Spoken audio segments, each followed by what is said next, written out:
Hare Krishna, Krishna Krishna, Hare Hare, Hare Ram, Ram Ram, Hare Hare.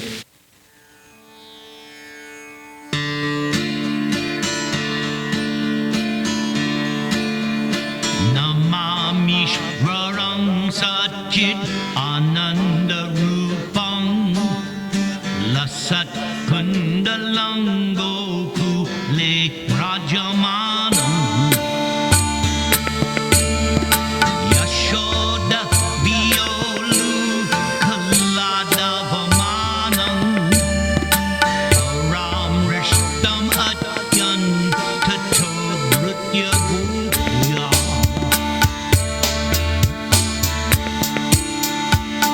Dantam Mukurnitra Mamrijantam Karamho Jayugmena Satankanitram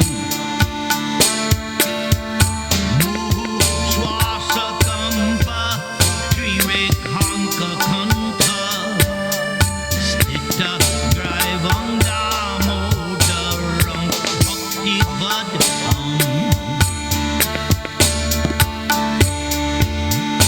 Hare Krishna, Hare Krishna, Krishna Krishna, Hare Hare, Hare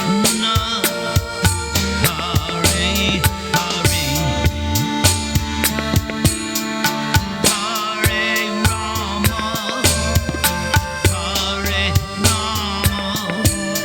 Hare Rama, Rama Rama, Hare Hare.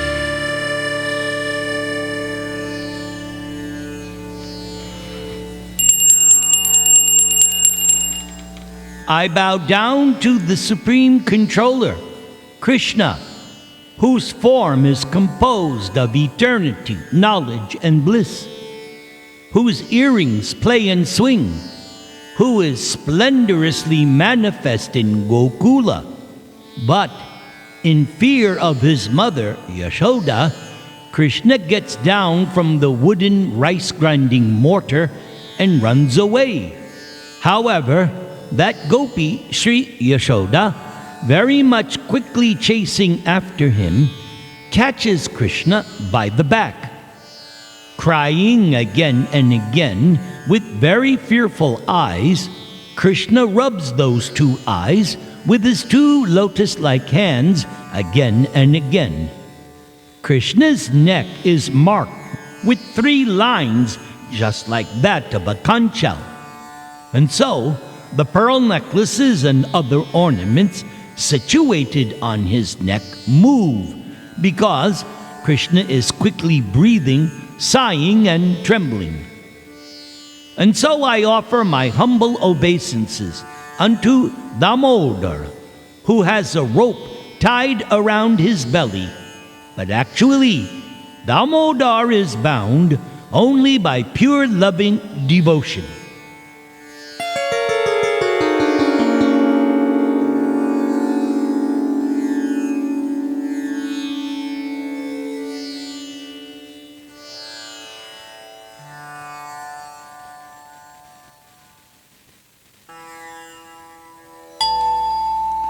Maha-Bharata, Part 1, Chapter 19, The Dice Game. After the Rajasuya sacrifice, Indraprastha had become unlimitedly opulent. The roads, streets, and lanes were sprinkled daily with perfumed water. Huge white mansions stood along the sides of the wide avenues. Jeweled gates and arches, golden water pots at their sides, stood at the city's crossroads. All the citizens were dressed in colorful silks and adorned with garlands and gold ornaments. They felt secure under the rule of the Pandavas, and every day more and more kings were arriving in Indraprastha from other countries, coming to pay tribute to Yudhishthir. There in the Maya Sabha, Yudhishthir sat with his brothers. When they were not engaged in affairs of state, they enjoyed hearing spiritual instructions from brahmanas. One day, as they were seated, listening to the rishis recounting ancient Vedic histories, a guard arrived to announce the arrival of Vidura. Immediately, Yudhishthir stood up to receive him. Yudhishthir loved Vidura, who had always shown them so much care from their very childhood. And so, with tears in his eyes, Yudhishthir bowed at his uncle's feet. And as he rose, he saw Vidura's expression and said, "Oh, Vidura, your mind seems to be disturbed. Do you not come in peace? Tell me, is the king not well? Are his sons obedient to him, and the people obedient to his rule?" Taking his seat close to the Pandavas, Vidura replied, "The illustrious monarch and his relatives are all fine. Surrounded by his sons and ministers, Dhritarashtra reigns like Indradev himself. But he is bent upon his own aggrandizement. Dhritarashtra has ordered me to first inquire after your welfare and then inform you that he has constructed a hall equal to yours. He wishes you to come and see it and to enjoy a game of dice with your cousins." Yudhishthir glanced across at his brothers and then back to Vidura. He was immediately apprehensive. "Oh, Kshata, if we gamble, we shall probably fight. How can I possibly consent to the king's proposal? What do you think I should do?" "Oh, my son, gambling is the root of all miseries. I tried to dissuade my brother, but he could not hear my advice. Thus, he has sent me here to bring you to Hastinapur. For it seems that Duryodhana desires a game in which Shakuni will match his skills against yours. The blind king has granted his permission, and so he now wishes you to come at once." Knowing that it was Dhritarashtra who had sent the invitation, Yudhishthir felt obliged to go. He had vowed never to refuse the orders of his elders. And even though Yudhishthir was now emperor, Dhritarashtra was still a respectable superior. "Oh, Vidura, I have no desire to gamble, but if I am challenged, I shall not be able to refuse, because the Kshatriya code is to always accept any challenge. Surely this world moves according to the will of supreme providence. All-powerful fate deprives us of our reason, and we move according to its dictates, as if bound by a rope. So I will come to Hastinapur on the command of King Dhritarashtra." Yudhishthir was well aware that Shakuni was a gifted dice player. That Gandhara monarch was familiar with every aspect of the game. But Yudhishthir also knew that he could only win if Lord Krishna ordained it. No one moved independently of Krishna's desire. If Krishna desired that Yudhishthir lose his wealth, then what could he do? Yudhishthir simply had to accept it as part of a divine scheme meant ultimately for his own good. Yudhishthir ordered his brothers to make themselves ready to travel.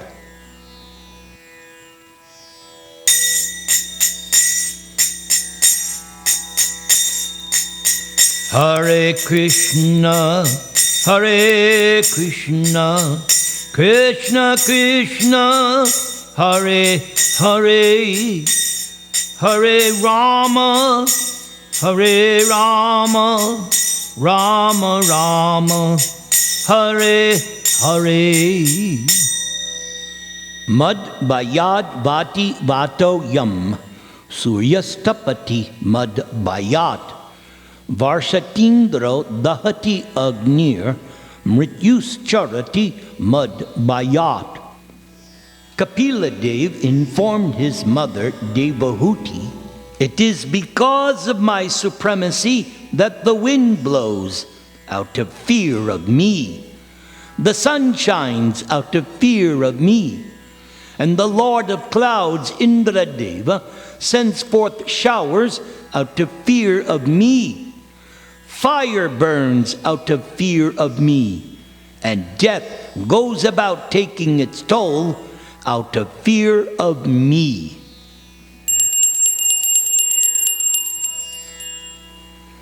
Part 2.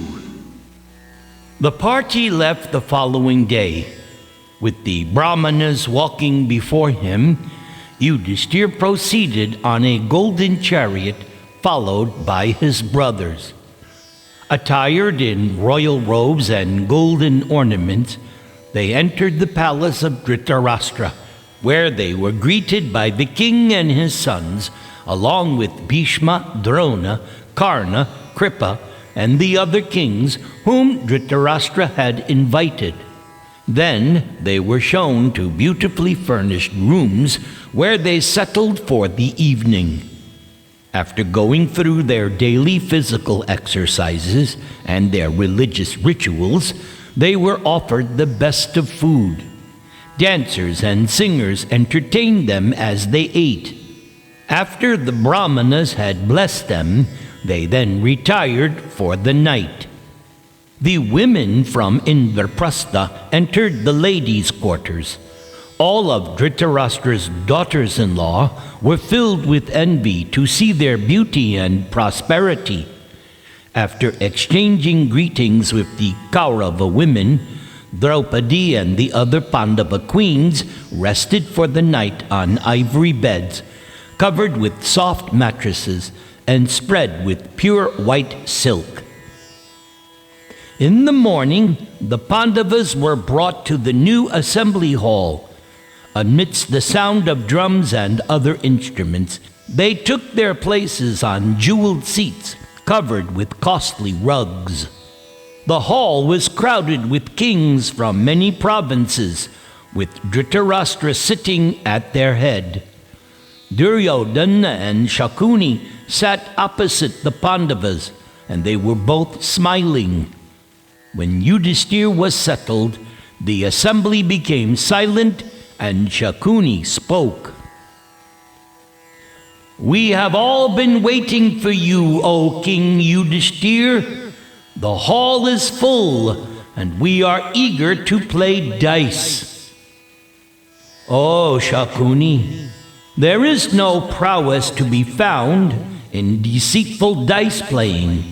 Indeed, it is bereft of all morality. So why then do you wish us to play?" Shakuni then raised his eyebrows. "Oh, Yudhishthira, we do not wish to be deceitful. It is simply a friendly match. We can fix the stakes so that no one is injured." "Oh, Shakuni, the great Rishi Devala has instructed me that one should not engage in playing with a professional gamester. So do not try to take from me the wealth with which I wish to serve the Brahmanas. Even enemies should not be vanquished by desperate stakes in deceitful play. And I also have no desire to win more wealth simply by gambling. So why should I play with you?" "Oh, Yudhishthira, obviously one plays at dice to win something. If you are afraid of me, or if you feel I have dishonest motives, then don't play." Yudhishthira looked up at the Kuru elders. They were all sitting silently. Both Bhishma and Vidura sat with their heads cast down. Previously, after Vidura had tried, Bhishma also unsuccessfully tried to dissuade the king from allowing the gambling match, so he was attending it reluctantly. Meanwhile, Dhritarashtra sat on his splendid throne, listening carefully to the discussion. O Shakuni, when challenged, I never refuse. This is my vow. After all, fate is all-powerful, and we are all under the sway of destiny, and whatever is ordained will surely come to pass. So with whom can I play in this assembly? Who can stake equally with me? Yudhishthir well knew that Shakuni, although more skilled at the game, could not match his wealth, and was thus not a suitable opponent for him. But Duryodhana quickly replied, I shall supply gems, gold, and other wealth, O Yudhishthir. Let Shakuni cast the dice on my behalf. Yudhishthir raised his eyebrows. It was exactly as he had feared. Obviously, this was no friendly match. He raised his objections in a firm voice. I have never heard that one man plays while another stakes, O Duryodhana. This is not within the rules of the game. Once again, Yudhishthir looked at his elders, but none of them spoke. Duryodhana laughed and repeated that if Yudhishthir was afraid, then he need not play. Shakuni smiled and rolled the dice in his hands. The sound of the ivory dice striking together rose above the silence in the hall. Seeing Dhritarashtra's complicity, Yudhishthir then said, All right then, if it is your desire, Duryodhana, then let the play begin. Yudhishthir took a priceless string of pearls from his neck. Here is my stake, O king. With what shall you wager against me? I have wealth counted in the millions and tens of millions, but I am not proud of it. So I shall equal all that you stake. Throw the dice, Shakuni, and let us see who wins. Shakuni called out a number and then threw the dice. And as the dice came to a stop on the number he had called, Shakuni cried out, Well, just see, I have won. Yes, in a game contrived only for my defeat, you have won by unfair means. Do you feel happy? All right, let the game continue. I have many beautiful jars, each filled with 1,000 gold coins. These shall be my next stake. Yudhishthir cast the dice and called out his number, but they fell differently. Shakuni closed his eyes and again took up the dice, holding them tightly, and then called for the number 8. The dice rolled across the polished wooden board and came to a stop on the number 8. Shakuni pointed to the dice just like an excited child. Oh, just see, again I have won. His laughing voice echoed around the hall. Yudhishthir remained impassive. He had little chance of defeating Shakuni at the game.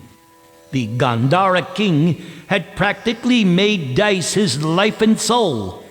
He always played with experts. Backed by Duryodhana's resources, Shakuni would be impossible to overcome at staking. Then Yudhishthir said, I shall now stake my sacred, victorious, and splendid chariot, which is equal to 1,000 other chariots. It is made of refined gold and covered with tiger skins. Its wheels resound like thunder when it is driven. and it is adorned with 1,000 bells, and is drawn by 8 horses as white as moonbeams, and swifter than the wind itself. Now it was Shakuni's turn to cast first again. He called out his number, and the dice fell as if at his command. "I win!" His voice mixed with the laughter of Duryodhana and his brothers. They taunted Yudhishthir. "Oh, Emperor, what will you stake next?" Yudhishthir sat surrounded by his brothers. All of them glared at Duryodhana. Arjuna reached over and touched Yudhishthir on the shoulder. He shook his head slightly as his elder brother turned towards him.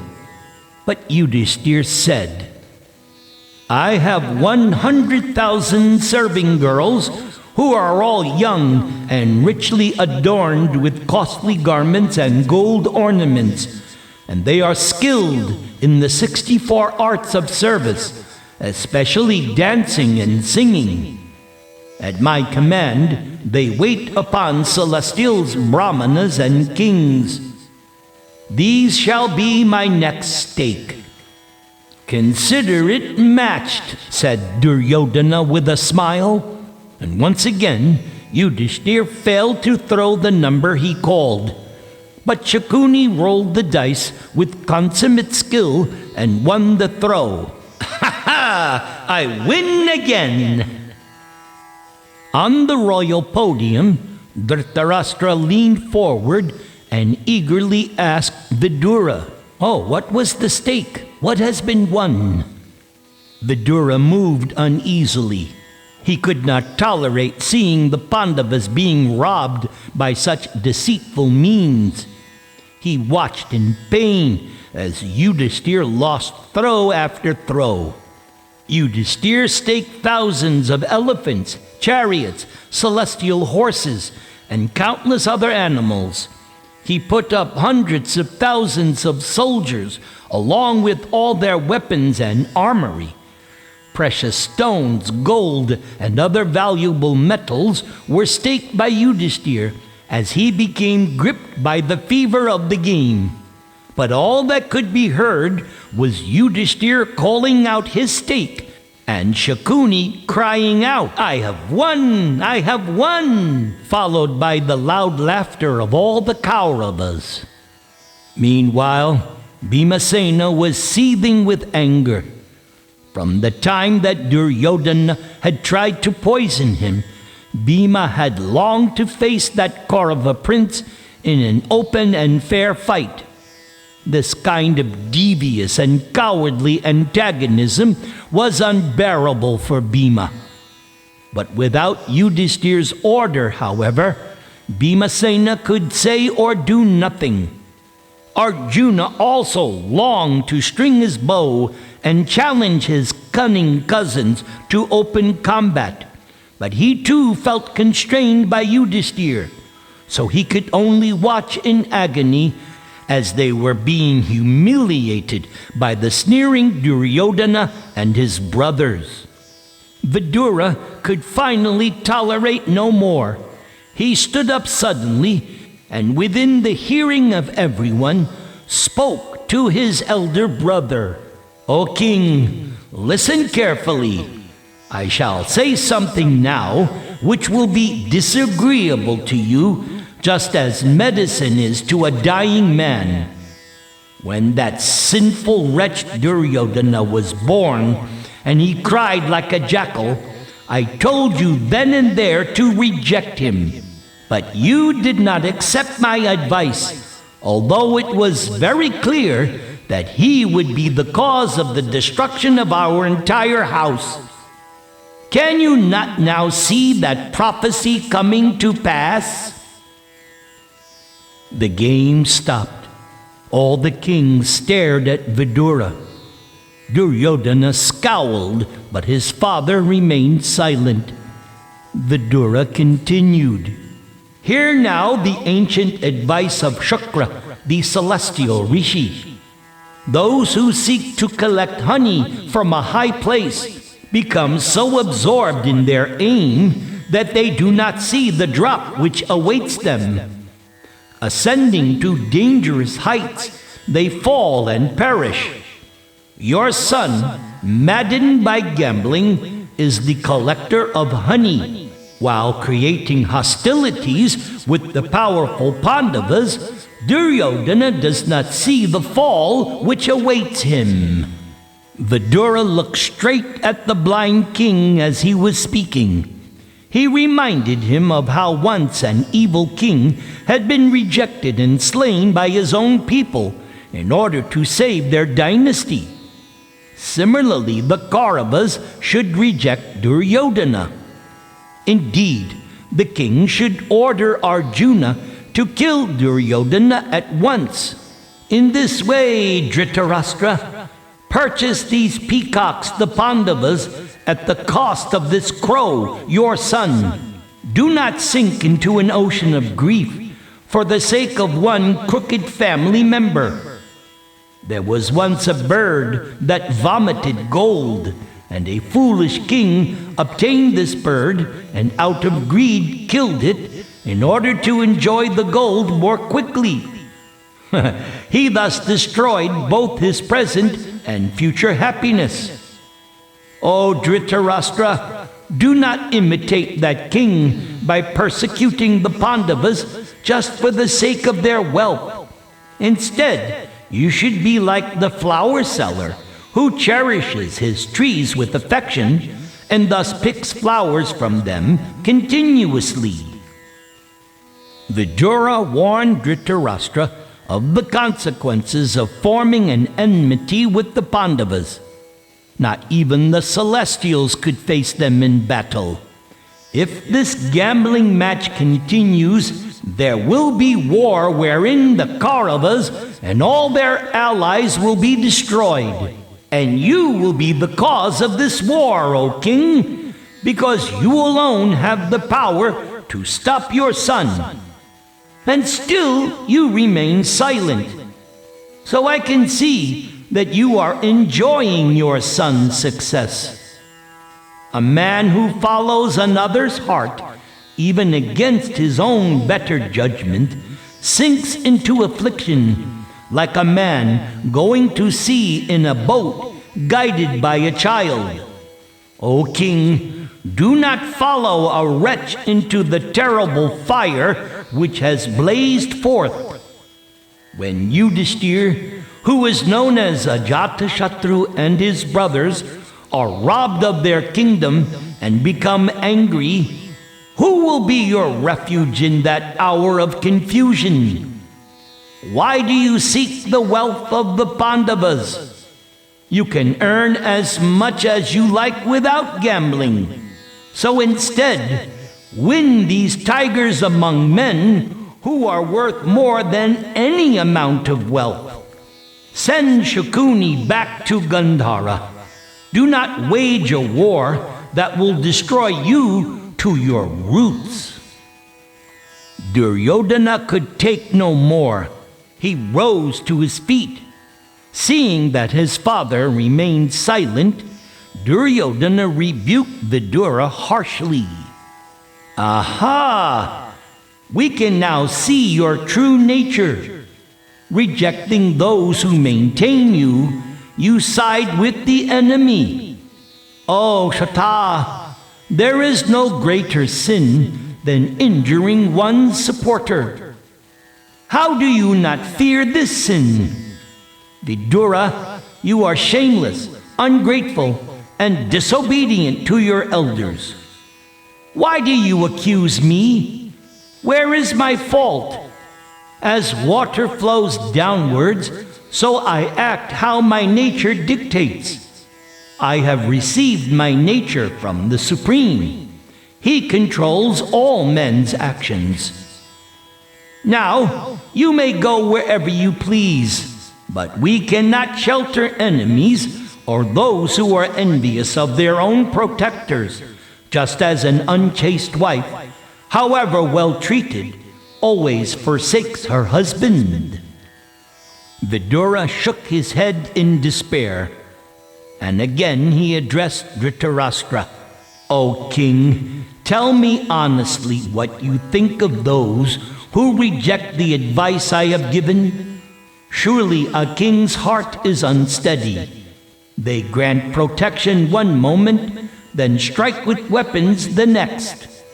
And as for you, O Prince Duryodhana, you may think me to be foolish, but consider instead one to be a fool who ignores a well-wisher's advice. There are plenty of sinful men in this world who speak agreeable words, but one who speaks what is disagreeable but beneficial is rare. Such a man is a king's true friend, who, without considering what is agreeable or not, speaks and acts only according to virtue. Ah! Curse you, Vidura! What good can you do for us? Ignoring Duryodhana's rebuke, Vidura pointed to the Pandavas. Here are 5 enraged serpents with venom in their eyes. Do not rouse them any further. O great king, drink that which is drunk by the honest and shunned by the dishonest. Humility. Yes, humility is a bitter, pungent, burning, unintoxicating, and revolting medicine. But you should drink it deeply and regain your sobriety. I bow to you and wish you well. Act swiftly to avert the calamity which has arrived now at our door. Then Vidura took his seat near his brother, but still the blind king remained silent. Duryodhana laughed and turned back to the game. He told Shakuni to continue, and the Gandhara king asked Yudhishthir, So, O king, you have lost much wealth. Tell me now, do you still have more which you can stake? O son of Subala, I have gold counted in tens of thousands, millions, tens of millions, billions, hundreds of billions, and even more. All of this I shall stake here and now. Throw again. Shakuni smiled and cast the dice. As if charmed, the dice fell upon whatever number Shakuni called. Again and again his voice rose above the silence in the hall. I have won! I have won! Yudhishthir played like a man possessed. He seemed intent upon losing everything. He staked all of his innumerable cows, horses, goats, sheep, and other animals. Having lost his entire wealth, Yudhishthir then staked his kingdom itself, and that too was lost. And Shakuni said, Ha ha! It appears that you have lost everything, O Ajatashatru. Yudhishthir's head hung down and sweat covered his face. Surely it was time to end the game. But something within him impelled him to continue. He thought of Krishna. If only Krishna was present, Krishna would certainly save the situation. But Krishna was the supreme controller of everything. Perhaps Krishna may still arrange for Yudhishthir to get back all the wealth that he had lost. Yet, what was there left to stake? Yudhishthir looked at his brothers. The hall remained silent as Yudhishthir replied to Shakuni. Here is the youthful and fair-complexioned Nakula, adorned with gold and jewels, and shining like a celestial. This mighty-armed prince shall be my next stake. Lo and behold, I have now won him. Yudhishthir breathed heavily. By his side, Bhima and Arjuna both clenched their fists in silent fury as Yudhishthir then turned towards Sahadev. This handsome prince administers justice exactly like Yamaraj himself. Sahadev has acquired a reputation for learning in this world. And although he does not deserve to be staked, still I shall play and offer my brother as my next stake. The dice were rolled, and the monotonous voice rang out once again. Just see, I have won him also. Shakuni looked at Yudhishthir with cunning in his eyes. Yes, it seems that Bhima and Arjuna are more dear to you than the sons of Madri, for they have not yet been staked. Yudhishthir's eyes turned red with anger. Fool! Disregarding morality, you sinfully tried to create disunion among us who are all of one heart. But not wanting the game to end, Shakuni hastily replied, Oh, Yudhishthir, in the excitement of play, a gambler may say things which he would never otherwise utter. I bow to you, for you are senior to me in every way. So let us now continue. Yudhishthir looked at Arjuna. Surely Krishna would not allow his own dear friend to be lost. One who takes us like a boat to the other shore of a battle, who is ever victorious over foes, and who is the greatest hero in this world. With that prince Arjuna as my stake, do I now play. Duryodhana leaned forward eagerly as Shakuni threw the dice. Karna sat silently next to him. He was happy to see his friend winning the game, but Karna would have preferred a fair fight with the Pandavas on a battlefield. Dushashan and the other brothers of Duryodhana rubbed their hands in glee as the dice stopped and Shakuni cried out once more, I have won! I have won! Shakuni gathered up the dice and looked at Yudhishthir, who sat downcast and shocked. So now we have won this foremost of bowmen, O king. Stake now the powerful Bhimasena, which is the only wealth you have left. Yudhishthir shook his head.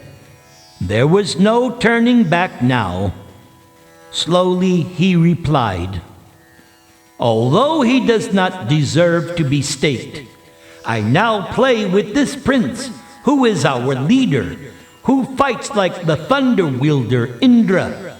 This illustrious hero with the lion-like neck, arched eyebrows, and expansive eyes, who cannot tolerate any insult, whose prowess is unmatched in this world, and who grinds up all of his foes. Now he is staked. Roll the dice. Bhima looked at Duryodhana with narrowed eyes. He longed to grasp the sneering prince by the neck, but without Yudhishthir's permission, Bhima remained still. The dice rolled onto the number called by Shakuni, and Bhima was lost. Laughing once again, Shakuni boasted, Oh, king, you have lost your gold, your jewels, your animals, your kingdom, and even your own brothers. Is there anything still remaining that you can stake? Yudhishthir looked up at Shakuni. I alone am left, the eldest of my brothers, and beloved by them all. And so, if you win me, I shall then do whatever a slave is obliged to do. Shakuni released the dice and called out, You are won! Shakuni then turned to all the kings in the assembly and proudly boasted how he had won the Pandavas one by one. Then Shakuni smiled at Yudhishthir and said, "So now you have lost even yourself, O king, an act worthy of a sinful man. When you still had wealth, you should not stake yourself. You still have one stake dear to you. Now, wager Draupadi, the princess of Panchala, and with her, win yourself back." Yudhishthir ground his teeth in silent anguish. His thoughts were in turmoil. How could he possibly stake Draupadi? But there was nothing else left.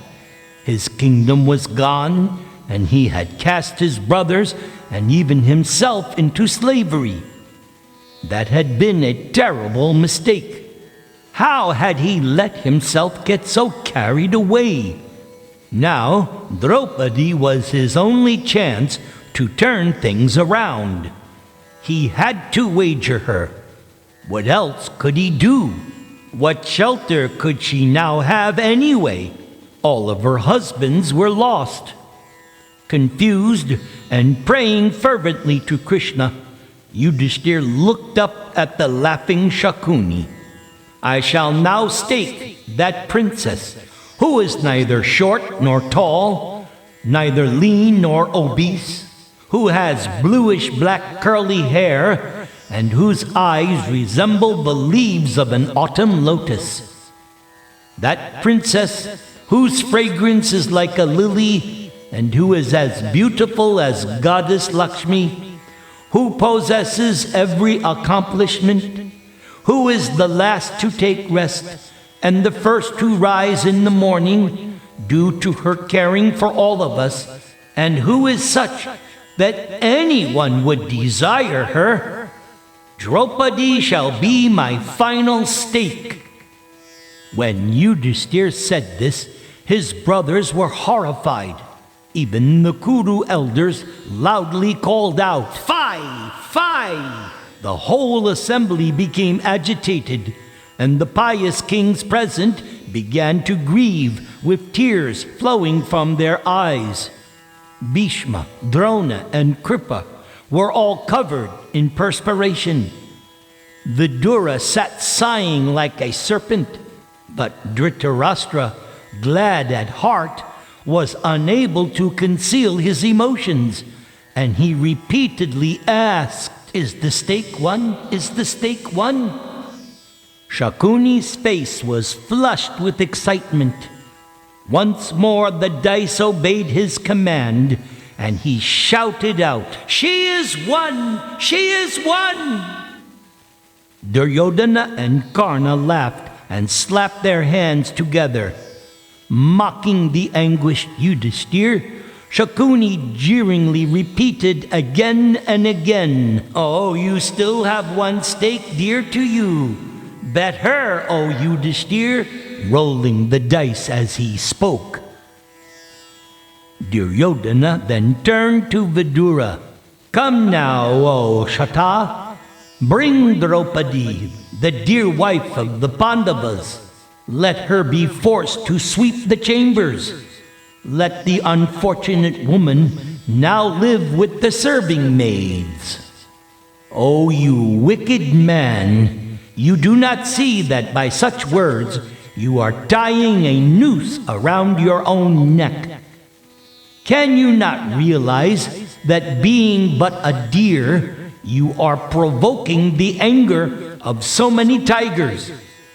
You have placed on your head 5 venomous snakes. Do not agitate them any further, or you will very soon go to the abode of Yamaraj." Vidura looked around the assembly as he continued speaking. "Draupadi cannot be considered a slave because Yudhishthir lost her after losing himself. He was therefore not in a position to stake the princess. Like the bamboo which bears fruit on the point of death, this foolish Duryodhana wins treasures at dice. Completely intoxicated, He does not see the terrors that this game will eventually bring. And as for you, my brother, now you should check your son. Only low-class men utter painful words which offend others. Kunti's sons never use that kind of harsh speech in which your son Duryodhana indulges. His behavior is condemned by those who are actually learned.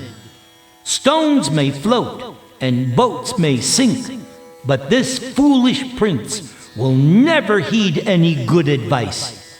He cannot see that dishonesty is one of the fearful gates leading to hell, through which he, his brothers, and the entire Kuru race are rushing into.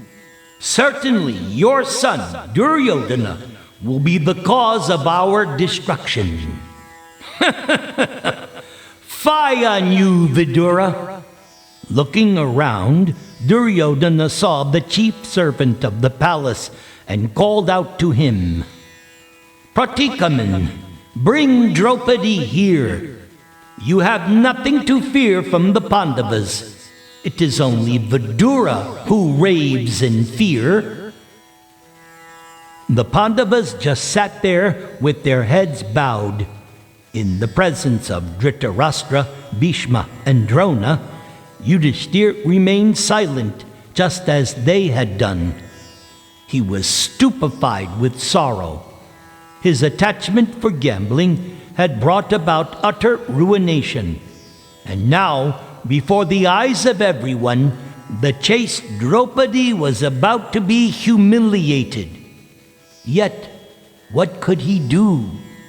With the sole exception of Vidura, his elders were saying nothing. If they, and especially Dhritarashtra, approved of Duryodhana's acts, then he was helpless. He had never transgressed the orders of his elders. To him, his superiors were as good as God. Yudhishthir accepted their commands as if coming directly from the Supreme Lord himself. The terrible events now unfolding must somehow or other be the arrangement of Krishna. Seeing Yudhishthir sitting silently, his brothers also remained passive, although they yearned to stop Duryodhana from his intention of insulting Draupadi.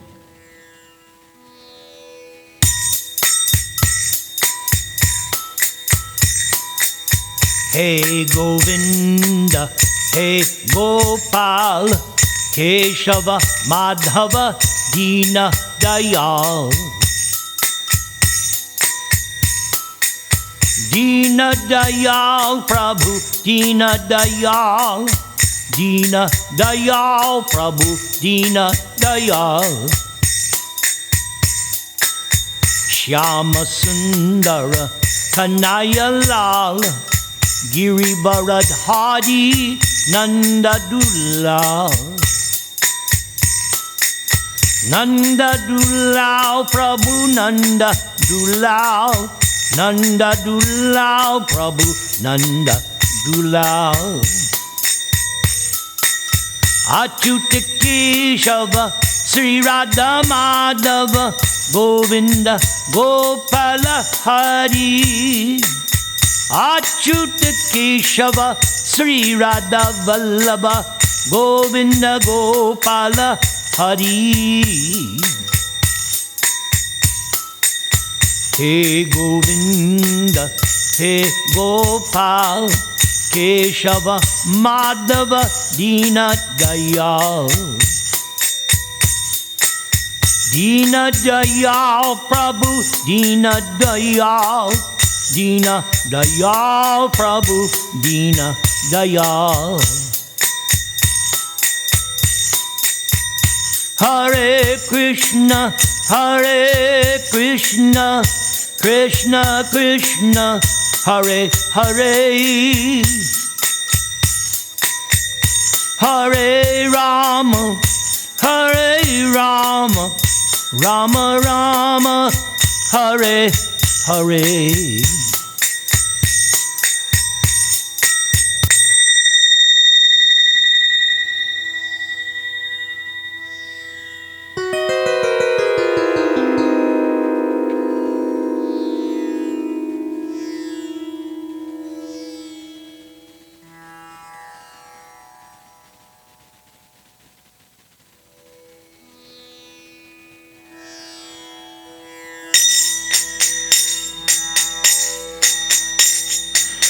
Shri Nrsimha, Jaya Nrsimha,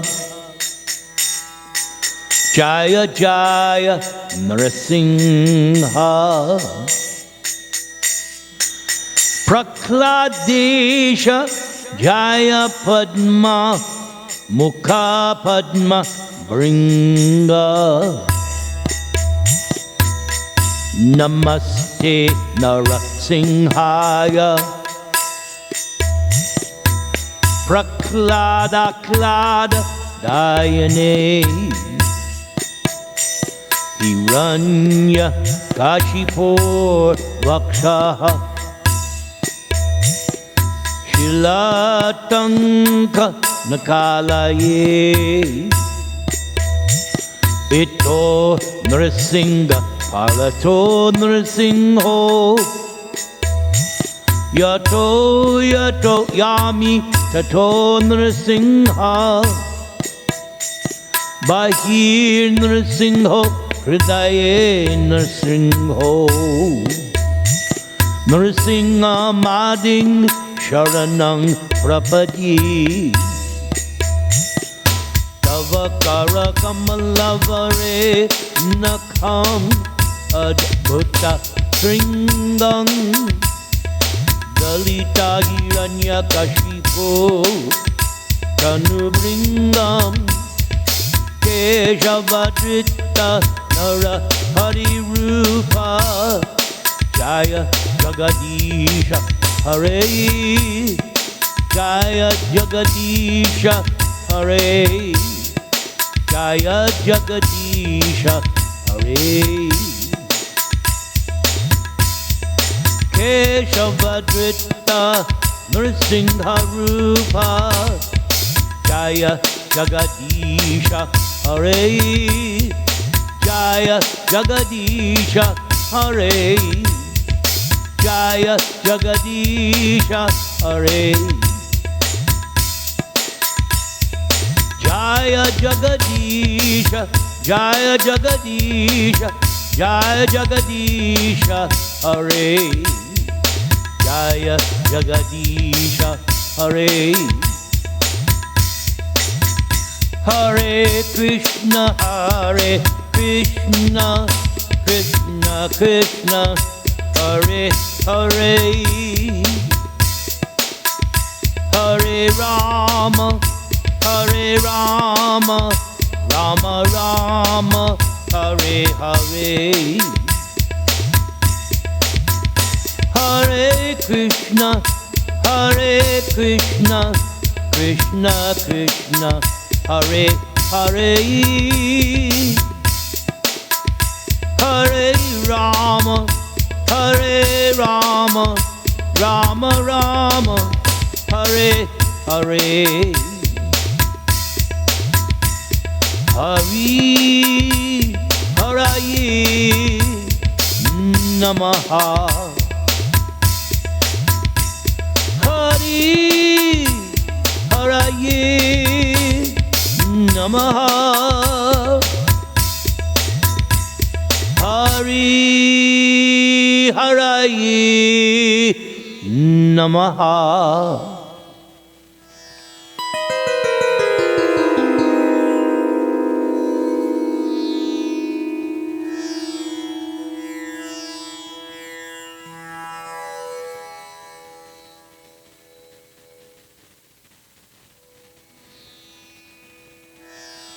When the night has come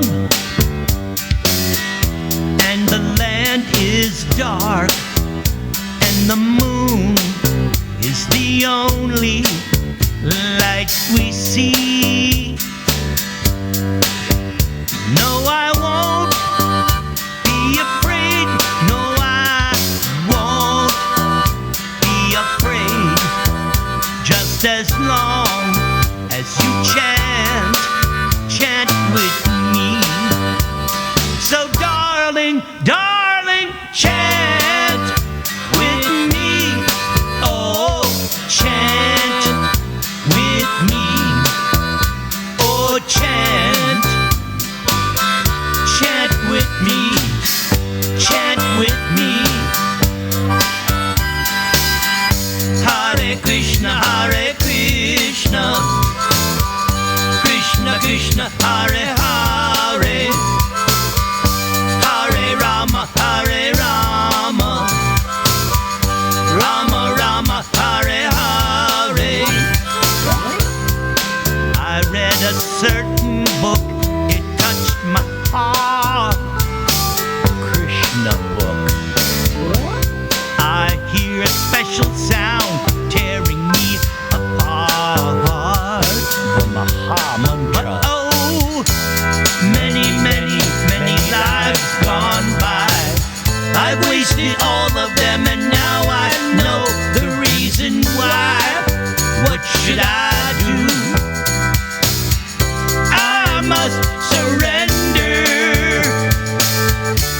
'cause Krishna is God. Hare Krishna, Hare Krishna, Krishna is God. Krishna Krishna, Hare Hare, Krishna is God. Hare Rama, Hare Rama, Krishna is God. Rama Rama, Hare Hare.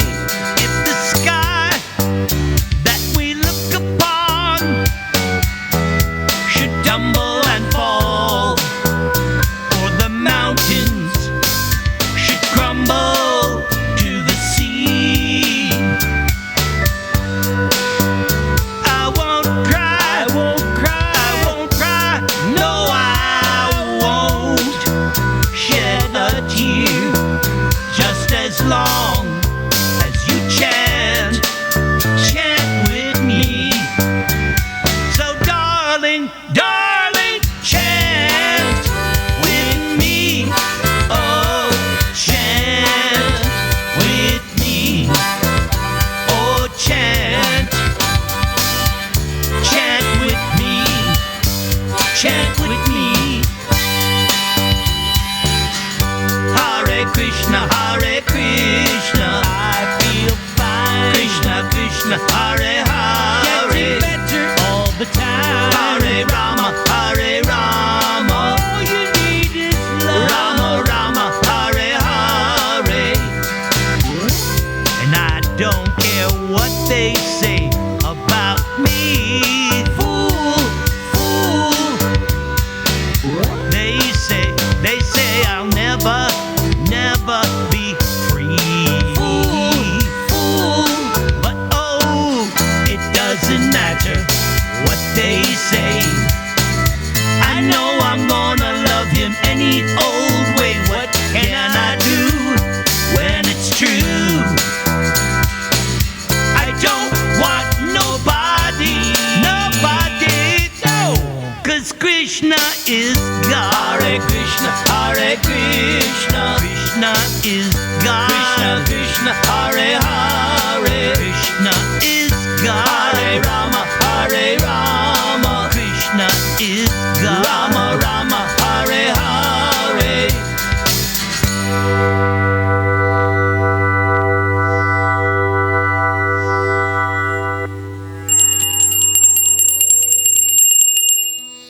Lord Sri Krishna is easily accessible through his holy name.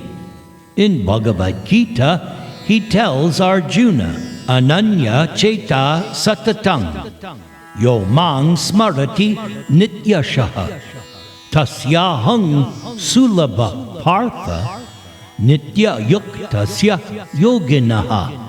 For one who always remembers me without deviation, I am easy to obtain, O son of Pritha, because of his or her constant engagement in devotional service.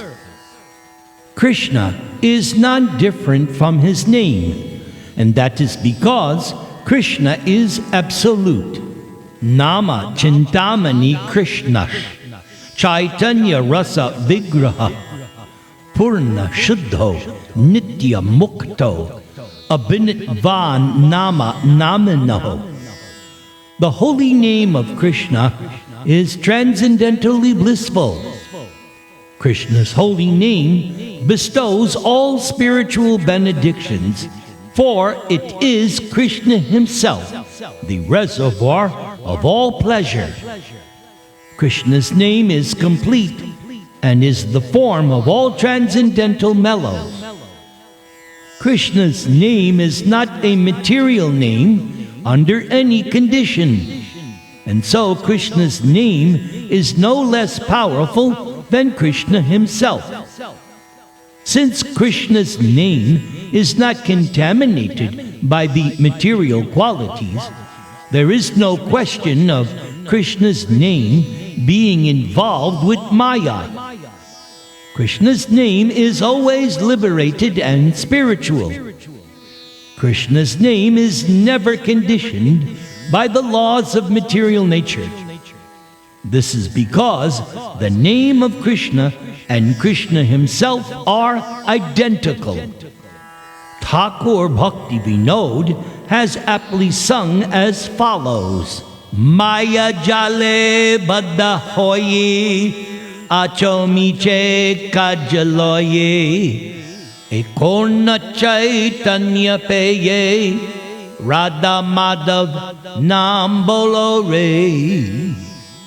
O Jiva soul, you are bound up in the network of Maya, and so you are forced to toil fruitlessly. Now you have obtained full consciousness in this human form of life. So chant the names Radha, Madhav. Jeev Jago, Jeev Jago, Gorachanda Bole, Kota Nidra Jao Maya, Pishachira Kole. Lord Gauranga is calling. Wake up, sleeping souls. Wake up, sleeping souls. How long will you sleep in the lap of the witch known as Maya? So, the chanting of the Hare Krishna Maha Mantra is open for everyone. Lord Chaitanya told Amoga on his deathbed, "Therefore, Amoga, get up and chant the Hare Krishna Maha Mantra.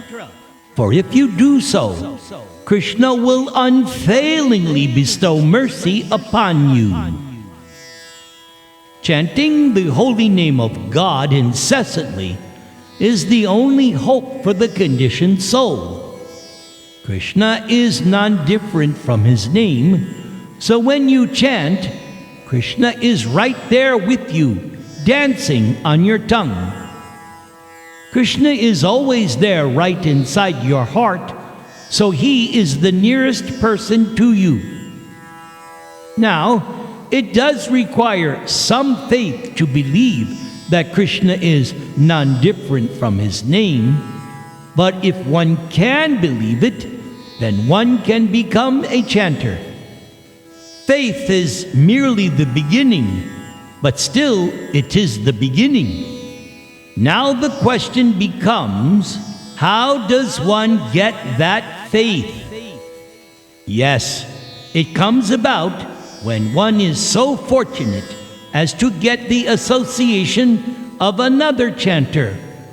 Only another chanter can give you this faith. And so my prayer is that I may never forget this chanting of Krishna's holy name. However, if I indeed want to never forget chanting, then I must chant incessantly. I must push myself to chant, especially when I do not feel like it. Chanting is the only way.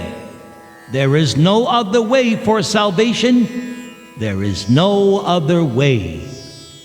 Hare Krishna, Hare Krishna, Krishna Krishna, Hare Hare, Hare Rama, Hare Rama, Rama Rama, Hare Hare.